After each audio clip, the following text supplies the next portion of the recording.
মঙ্গল গ্রহে বসবাস করার লড়াই। মঙ্গলের মাটিতে এমন কিছু খনিজ আছে যা দিয়ে ইট বা কংক্রিট বানানো সম্ভব। একে বলা হয় মার্টিয়ান কংক্রিট। মঙ্গল গ্রহে একদিনের দৈর্ঘ্য প্রায় পৃথিবীর সমান, যা মানুষের বায়োলজিক্যাল ক্লকের জন্য উপযোগী। এখানে চ্যালেঞ্জ আসতে পারে একটাই, মঙ্গলের মাধ্যাকর্ষণ পৃথিবীর মাত্র 38%, যা দীর্ঘমেয়াদে মানুষের হাড় এবং পেশির জন্য ক্ষতিকর হতে পারে।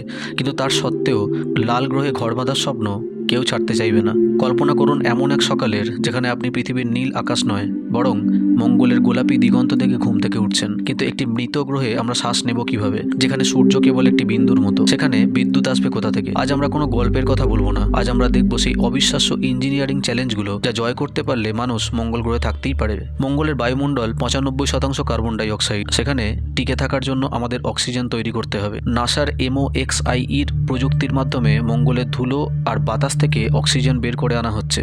পাশাপাশি মাটির নিচের বরফ গলিয়ে হাইড্রোজেন আর অক্সিজেন আলাদা করে তৈরি করা হবে রকেটের জ্বালানি এবং আমাদের বেঁচে থাকার রসদ। মঙ্গলে সূর্যের আলো পৃথিবীর তুলনায় অনেক কম, তার ওপর আছে বিশাল ধুলোর ঝড়।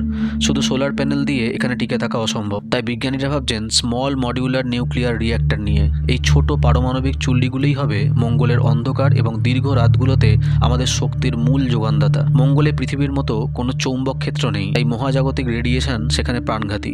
এর থেকে বাঁচতে আমাদের ঘরগুলো মাটির নিচে বা প্রাকৃতিক লাভা টিউবের ভিতরে বানাতে হবে। এমনকি মঙ্গলের মাটি বা রেগোলিথ ব্যবহার করে 3D প্রিন্টিং প্রযুক্তিতে তৈরি হবে বিশেষ সব ডোম, যা আমাদের রক্ষা করবে মহাজাগতিক রশ্মি থেকে। পৃথিবী থেকে সব খাবার বা যন্ত্র নিয়ে আসা সম্ভব নয়, তাই মঙ্গলেই গড়ে তোলা হবে হাইড্রোপনিক ফার্ম, যেখানে মাটি ছাড়াই ফলবে ফসল।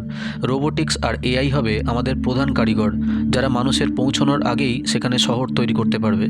এটি কেবল টিকে থাকা নয়, এটি হলো এক নতুন পৃথিবী গড়ার স্বপ্ন। তাহলে মঙ্গল কি শুধু একটি গ্রহ, নাকি এটি মানুষের বুদ্ধিমত্তার চূড়ান্ত পরীক্ষা? আপনি কি পৃথিবীর মায়া ছেড়ে মঙ্গলের প্রথম কলোনিতে যেতে চাইবেন? আপনাদের মতামত কমেন্টে জানাতে ভুলবেন না। ধন্যবাদ।